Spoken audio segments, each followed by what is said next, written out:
специалист в области права, хочу все-таки разъяснить вам разницу между репрессированным и депортированным. Разница в чем заключается? Депортированное – это лицо, которое подлежит наказанию, административному наказанию. Репрессированное – лицо, которое не подлежало наказанию.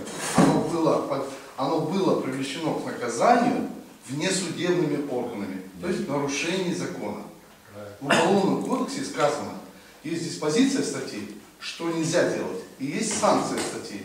И поэтому в отношении человека или народа, если применяется какая-то мера не по закону, он считается репрессированным. Вот вся загадка. Поэтому здесь не надо копии ломать. Мы были репрессированными. Точка. Теперь, что касается самого резолюции. По резолюции, значит, вот этот вот пункт 3 А. Внести изменения в постановление Верховной Рады Украины о порядке приведения в действие закона Украины о реализации жертв, отменить пункт 4. Я вот так написал. Отмена пункта 4 может быть лишь произведена на основании решения Конституционного суда Украины, который может признать этот пункт незаконным. Сам Верховный Совет не может отменить свое собственное постановление. Такой порядок. Вот возьмем, например, Алушту. Она вынесет какое-нибудь постановление, сессия. Она не может само изменить свое. Только если прокурор даст представление, либо суд отменит. Понимаете? Вот такой порядок.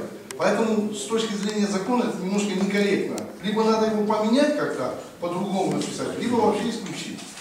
Отменить решение Конституционного суда. Нет.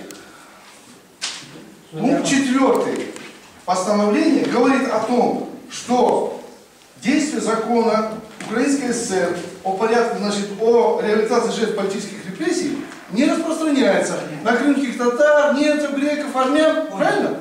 Я здесь прошу, чтобы здесь, либо мы должны обратиться в Конституционный суд, чтобы он разъяснил, правомерно это или неправомерно. Потому что в 93 году Конституционного суда не было.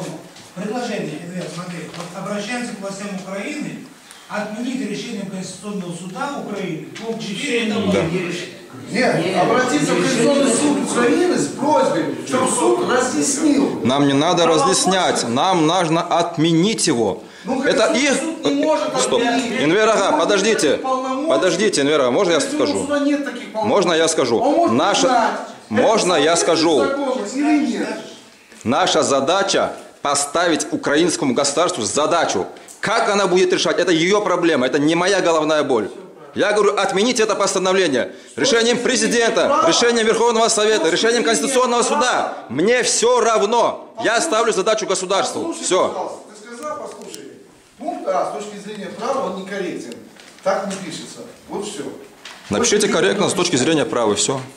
Пункт Б. Внести изменения в постановление Верховной Рады Украины о толковании закона Украинской ССР о реабилитации жертв политических репрессий на Украине, а именно в пункт 1 указанного постановления включить в определение политические репрессии понятие репрессий по национальному признаку.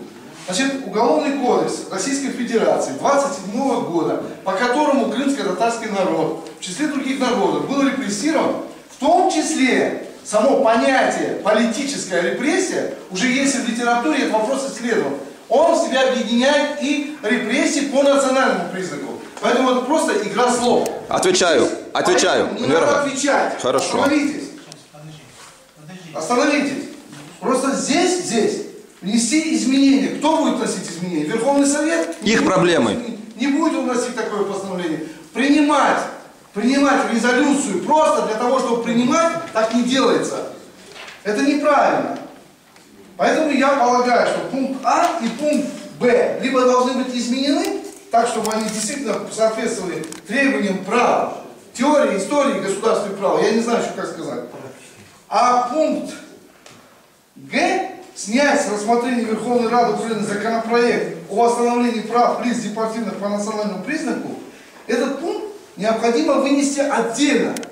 Потому что вы получается, в пункте 3 связываете, да, как это есть выражение, в одну телегу впрячь не можно, коня и трепетную лань. Вот здесь, понимаете, вы внесли. закон о реабилитации жертв политических репрессий вы смешали с законом о восстановлении прав депортированных. Совершенно разные.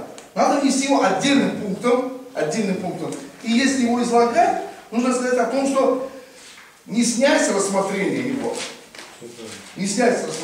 а может быть Дополнить. Убрать его нахер этот закон, он не нужен нам, я депортированным. не знаю, может быть отправить его на доработку, потому что Подождите. Вот тут написано, что он не отвечает чаяниям народа и дублирует, по сути, положение закона.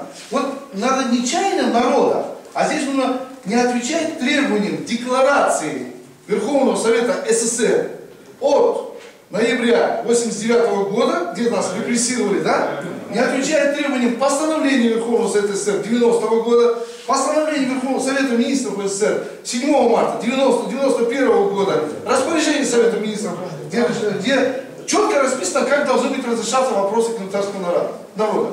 Вот здесь вот с учетом этого, мне кажется, вот так надо преподнести, если это выносить. Либо надо убирать, потому что это неправильно тут написано. Очень правильно говорите. Обращаемся к властям Автономной Республики Крым с призывом утвердить крымско-татарские и русские языки в качестве региональных языков на всей территории Автономной Республики Крым. Я думаю, что здесь, Айдар Hocam добрый айтты. Я думаю, что здесь, наверное, не с призывом, чтобы это приняли, а, наверное, нет. Здесь, наверное, необходимо, может быть, обратиться с тем, чтобы, значит, как сказать, внести какие-то предложения по реализации уже этого закона. Он уже может работать. Понимаете? Вот так, да, Айдар Hocam. Вот, наверное, надо посоветоваться со специалистами в этой области. Потому что он работал в таких комиссиях. Вот надо слушать, что говорят, они умные люди в этом плане. И поручаем исполкому Крымского народного фронта активизировать работу, взаимодействие с государственными органами Крыма, не по разработке, ни денег. Ну, здесь о проведении 18 октября. А 18 октября уже было объявлено, 18 мая, что 18 октября будет проведен второй, говорить еще раз об этом, я не знаю. Вот, собственно говоря, мои вот такие вот замечания.